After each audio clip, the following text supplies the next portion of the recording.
Ryan flagged this Haaretz article that is interesting. This is the next element up on the screen. The headline here is Graphic Videos and Incitement, How the IDF is Misleading Israelis on Telegram. In the context of the conversation we were just having about the way the Israeli government is prosecuting this war and the end goal of safety and security of the Israeli people. You know, say you're Netanyahu and your ultimate goal here is not, his goal isn't to protect the world, his goal is to protect the Israeli people. Even if that's your goal, what is he doing in a way that actually is making that goal more and more likely?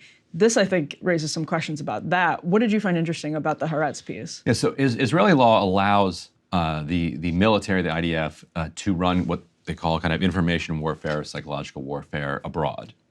If you're trying to influence populations in other countries, you're trying to do propaganda, basically. Like, that's allowed. They are not allowed to do propaganda inside Israel, directed at the Israeli people. In 2014, Haaretz busted them at the time, running this gigantic propaganda operation where they were publishing just like horrific scenes of carnage coming out of the 2014 Gaza war to show to the Israeli public, like, look at what we're doing in here. And so according to Haaretz, this operation here, run on Telegram, which is called 72 Virgins Uncensored, this is the Telegram channel, is in fact a direct product of the IDF. The IDF denied it to Haaretz, but Haaretz stands by its reporting here. At the very end of the article, they say, I hadn't seen this in an American article. I like the kind of repetition of it. Let me see if I can find it here. This is the final article of the piece. It says, in a statement, the IDF spokesperson's unit said 72 Virgins is not operated on the IDF's behalf. If there was any connection by soldiers or other parties connected to the IDF with the page or its operation, this was done without approval and without authority, unquote.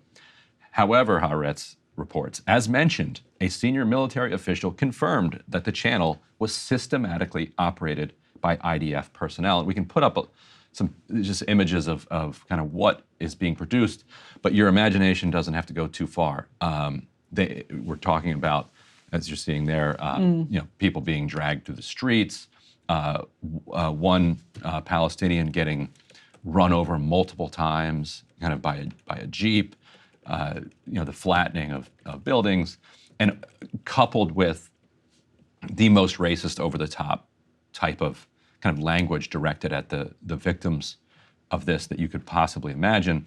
And this goes back to your question earlier where you were saying, what is Israel going to do to keep its people safe? Rather than answering that question, what a lot of Israeli politicians seem to be doing is, what are they going to do to kind of make the public who is braying for revenge feel like they're getting it? And this is one of those things. They're just putting up just this horrific kind of a combat, and a lot of it isn't even combat porn. It's just mutilation porn of human beings, to then say, look, you wanted revenge, we're giving you revenge, and forget about all of our failures, leading up to October 7th. Yeah, there was an interesting point when Biden, this was a couple of weeks ago, he was calling for a ceasefire, and there were some people on the left in Israel who were really upset by that and said, what was Ben-Gvir saying at that point? Something like, I'll throw the government into chaos, something like that. He said, I'll bring down the government, something like that, over any agreement towards a ceasefire.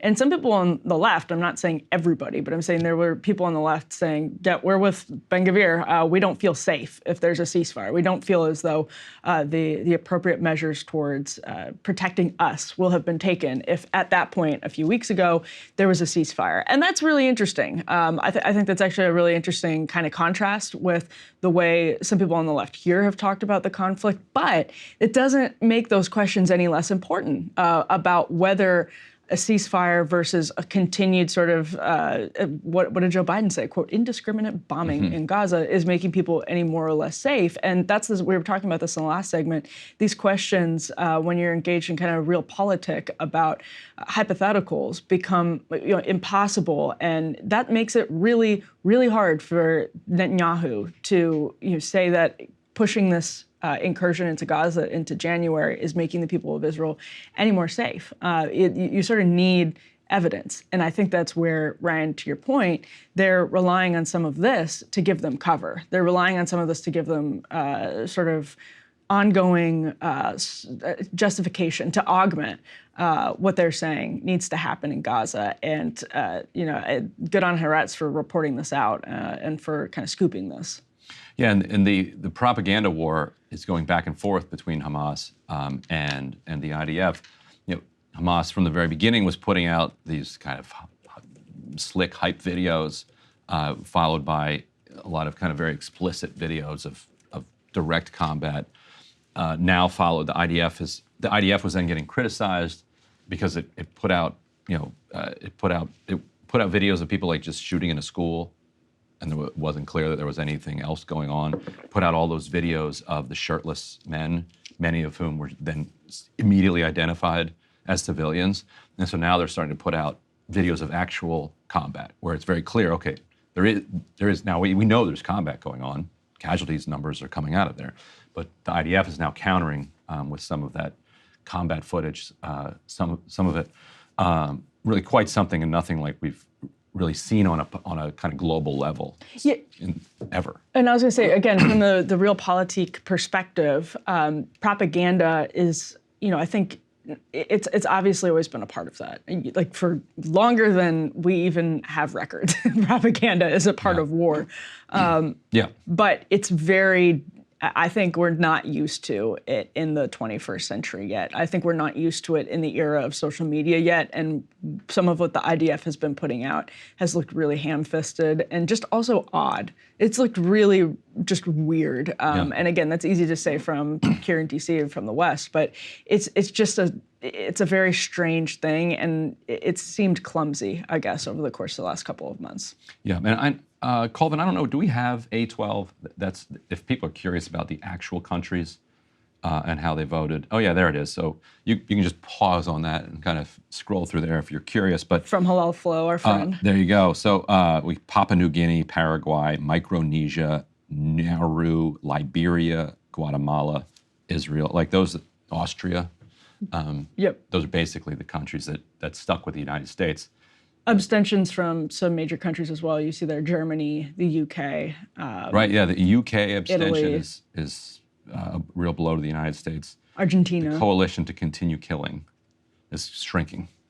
So it's the Biden. This is if you're Joe Biden and you're looking at these numbers right now. Again, this is actually not that unusual for how the UN votes in regards to Israel. This, I mean, it's obviously pressure, although you have UK, Germany, Italy abstaining, but this is not surprising to anyone whatsoever. I'm sure it didn't come as any type of shock to the Biden administration, but that ongoing split between Biden and Netanyahu makes these numbers all the more worse because Biden then has to defend something he clearly no longer wants to defend. Hey, if you liked that video, don't forget to hit the like button and subscribe to Breaking Points. If you want to see the rest of Counterpoints, go to breakingpoints.com to become a premium member and get the full uncut show every morning in your inbox and on Spotify. Help us build independent news and get the full show every morning at breakingpoints.com.